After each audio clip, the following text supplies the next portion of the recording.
welcome to the Hot Lapper Show. Today we've got the Mugen RR, which is the JDM only version, and we've also got the FN2 Mugen, which is from the UK.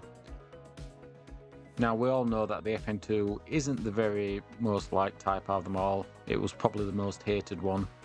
People didn't think that it brought the game forward enough. But Mugen had other ideas.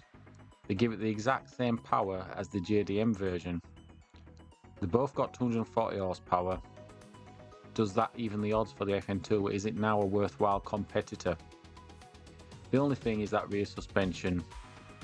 Anyone in the know, any car enthusiast, they hated the fact that for some reason Honda gave the UK Type R the rigid torsion beam when we was all used to the multi-link independent suspension. Why did they do that? We don't know. It was made in the UK instead of Japan, and the British just have another way of thinking. They didn't go with the performance, they probably went with the money saving. So now, at least they've both got the same power after Mugen's finished with them. Let's see how they do on track. So as always, I've done the fastest lap I can do on both cars, and I've merged the replays together so we can actually really compare the two cars and see exactly how they differ with one another. And instantly, the JDM Mugen, it gets that initial lead, but that doesn't mean that the FN2 can't catch up. It just means that instantly it's on the back foot. Now I'm British myself, but I must admit I do like the JDM version. The English version is a hatchback, and so with that said, it's a little bit shorter with its dimensions, which means it doesn't have as big a footprint on the track as the JDM version. So initially I'm thinking to myself, the JDM version is going to have more grip, and it's going to be more planted basically. Also, the JDM version, even though it's a bigger car, it's lighter. It doesn't weigh as much as the FN2. So again, the FN2 is on the back foot even more.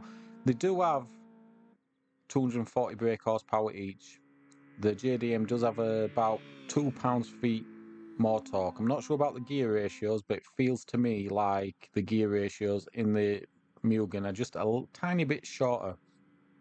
And the other thing to point out is they're both VTEC engines, but the JDM version does rev just a little bit higher at 8,600 compared to the FN2's 8,300. So it does have a little bit of an advantage there as well.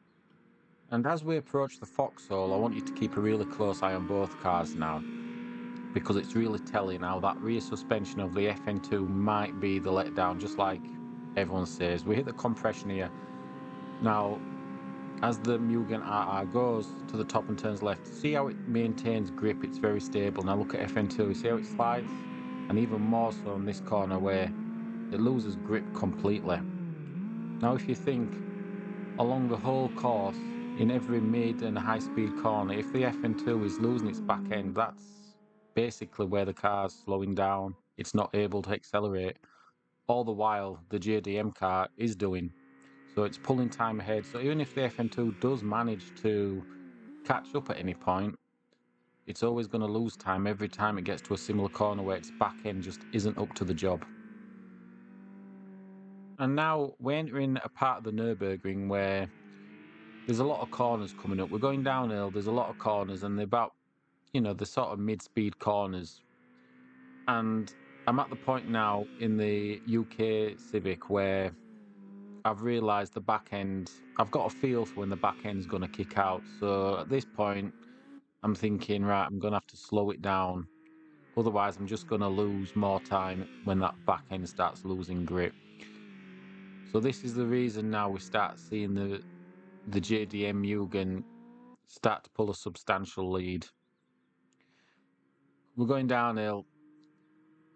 Yeah, and look at that gap there. It's really starting to show that the JDM is actually, it's a class above.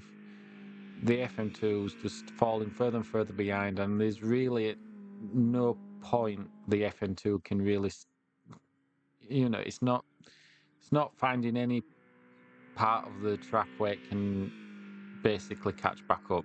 It's just all for the JDM. And that's sad because obviously I do actually like the FN2. Everyone hated it, but I did like the FN2. When it was first released, actually, I went down to Honda and drove the FN2 and the EP3 side by side. And they had the same soul, but they went a different way about it. They tried to make the FN2 a bit more grown up. I think they wanted to appeal to a more broader audience, maybe a more mature audience. And after driving the EP3 and I went into the FN2, instantly I noticed they'd dulled the engine sound. You couldn't really hear the engine sound. The engine itself, the character of the engine, it didn't feel as aggressive. So some might say they tamed it, some might say they made it more mature, more appealing to the British consumer. But as a driving enthusiast myself, there was something missing with the FN2. But with that said, it was a much nicer place to sit. It was a really nice car. It felt more modern. And that's what I liked about the FN2. So even though people might poo-poo it and say it was just not worth it, it did have its own place in my mind. I would have had one, although I did end up purchasing the EP3. But at that time, I was a bit of a boy racer. If I had to buy one now, you know, I might actually choose the FN2, unless it was for the purpose of going fast. If you want a car just for going fast, it was always going to be the EP3. Apart from the brakes on the FN2 was far superior to the brakes in the EP3.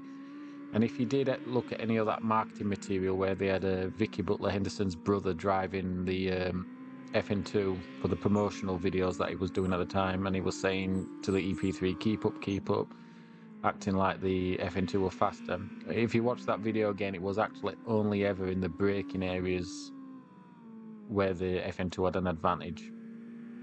And I think the next video on the channel might actually be the EP3 against the FN2, just so I can sort of show that. But yeah, going back to these two cars here, it's sort of the same story, isn't it? The Mugen's ahead and the FN2 doesn't really have a chance of catching up, it would seem. Now this is really the high-speed technical corner,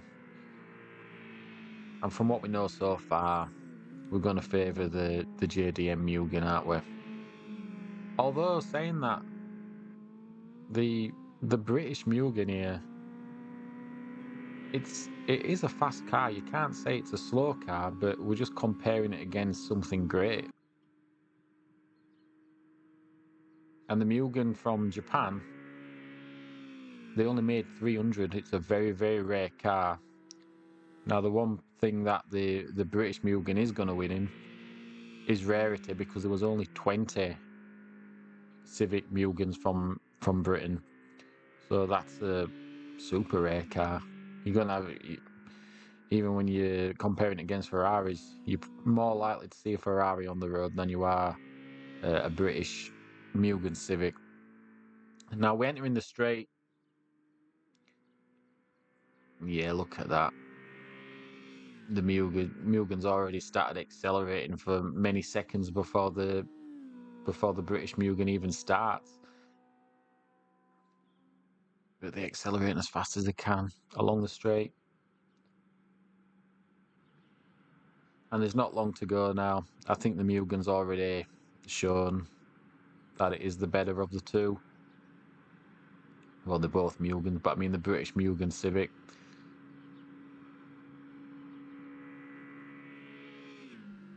The British Mugen Civic being the one that's behind, should I say. And yeah, the JDM Civic taking the last few corners. And it's definitely not going to be a photo finish, is it? Let's face it. And the only thing we need to do now is go back to the Hot Lapper studio, put the times on the leaderboard and see exactly how they compare now against the rest of the cars that we've hot lapped. Will the JDM Civic, will it be able to match the turbo Hondas? Let's find out.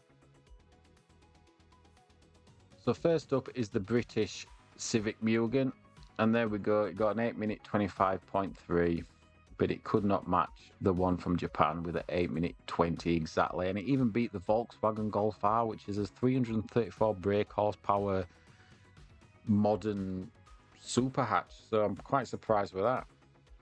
So it just goes to show the 2-litre non-turbos, that could match like such a modern powerhouse such as the Golf R.